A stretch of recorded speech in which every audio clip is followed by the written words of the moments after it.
What is up, guys? Today I'm going to tell you how to travel and work in Europe. You will see it's not that complicated, everybody can do it. I've been doing this for a couple of years now and you can really do it as well. First of all, we'll talk about what you need. What do you need to travel to Europe? If you are from European Union, you just need an ID card or a passport. Very easy. So the Schengen space allows every citizen of European Union to travel between countries just with your ID, for example. And this is very convenient. You don't need any visa, you don't need any permission to go here or there. Just get your ID and get to the plane. If you're just traveling for tourism, try to get a travel insurance. This will cover your expenses if anything happens to you. There are also such things as European medical cards or European insurance cards. You can get one of them for free, I think, from pretty much anywhere in Europe.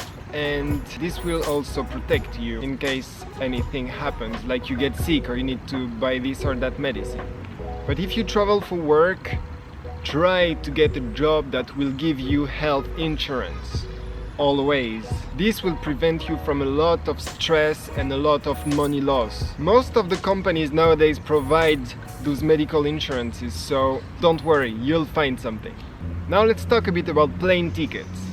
Through Europe you can find very cheap plane tickets, and it's not that difficult.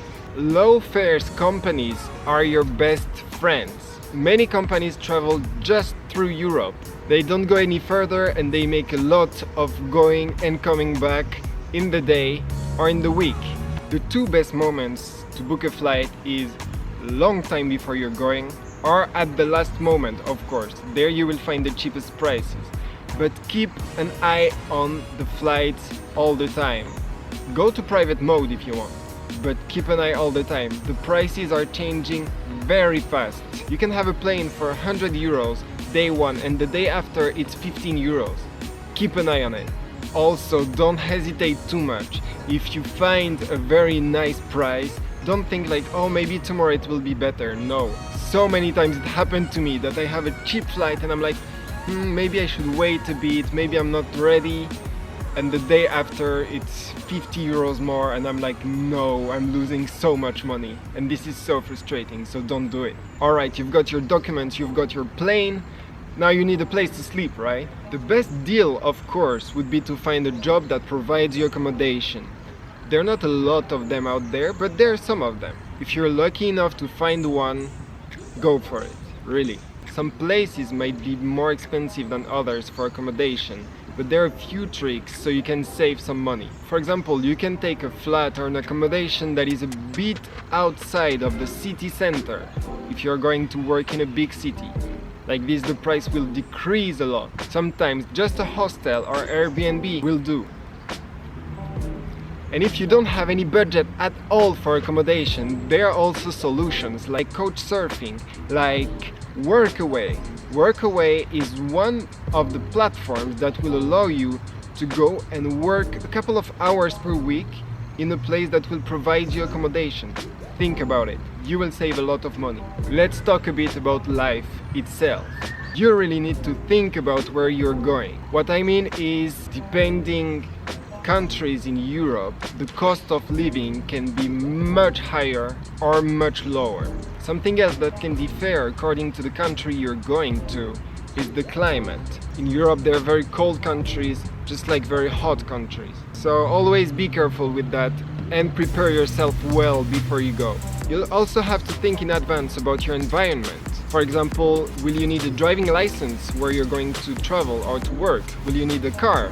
Will you need to buy this or that? Be careful, you can get trapped in the middle of the countryside with no way to move here or there. It happened to me to be stuck working in a countryside with absolutely no vehicle to go to the grocery store. I always had to depend on my colleagues or on anybody who would have a car and who would bring me here or there. And sometimes it's not that convenient at all. And last but definitely not least, let's talk about work, of course. Let me tell you something. You can find a job.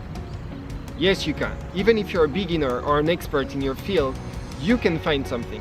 There are a lot of job offers all around Europe for foreigners, depending on what language you speak or what your skills are. It all actually depends on your motivation.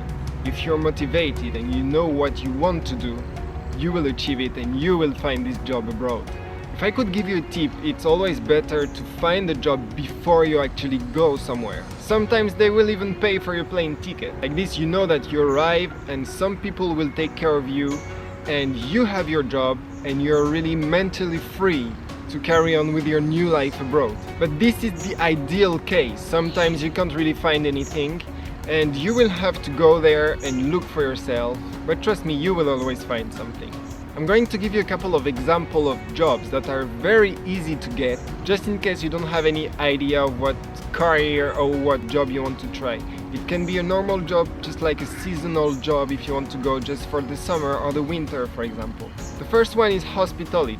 You can work in hotels, hostels, campsites, for example. They're always in need of new workers, waiters, cooks, receptionist. Most of the time you don't need to be the highest qualified person in the world to do it, because they will teach you 99% of the job anyway.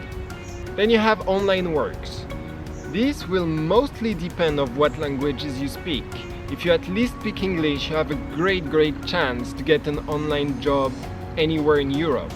There are big companies recruiting people speaking this or that language for customer service, for example, or IT analysts, or just normal analysts. Most of the time you just need to speak 1 or 2 languages at most, and this is a good way to get a stable job with a good salary. Of course, the more languages you will speak, the more options you will get in this kind of jobs. And in this as well, you can start as a total beginner and then climb the ladder if you're very motivated. You can also work online as a freelancer, or you can also work online for yourself, which might be a bit more complicated and you would have to put a bit more hard work, but you can do it, and this would allow you to be free to travel anywhere, because to work you will just need an internet connection and a laptop or a phone or tablet. And the last example, which is the best for me, the best years of my life, entertainment.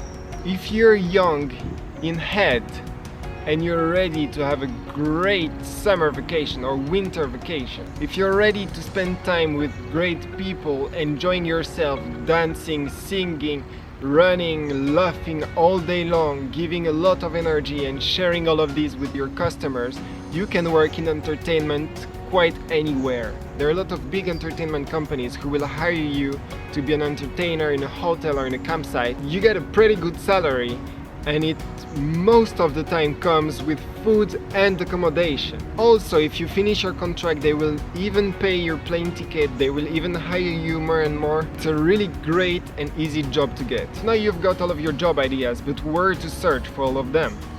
Well, it's 21st century, you gotta go to internet. There are a ton of websites like Glassdoor, Indeed, Job Abroad that will give you all of the best offers that you will need in the field you're looking for. If you have a very precise idea of what you want to do, you can even contact the companies directly. And this might allow you to get hired even faster and get an even better salary, because there are no commissions taken between you and the company itself. So be careful. If you want to stay more time in a country that requires less money to live, then it's fine. In opposite, if you go to a country and you earn much more money than what you're earning in your country, then when you're coming back, jackpot. Okay guys, I don't think I have much more to tell you about this for now. Of course, wherever you travel, try to have at least a bit of money saved. The best of the best would be to have at least enough money to live 2 months in the country you're going. In some places it's actually not a lot. If you can't, try at least to have a bit. Don't go with nothing. Think about it. Don't put yourself in debt or in difficult situations, and try to get a job before you go. I really hope this video can be useful for some of you guys. If it was useful, or if you want to give more tips, maybe you can leave them down in the comments. If you would like another episode with some more tips on how to travel, how to work abroad, just let me know. If you liked it, give it a thumb up, and don't forget to subscribe. It helps me so much, and thank you so much for everybody who is already following me and supporting me. I'm so grateful. See you guys in the next one.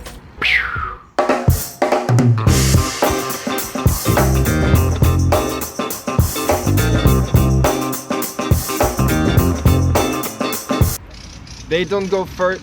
Oh ta gueule l'oiseau.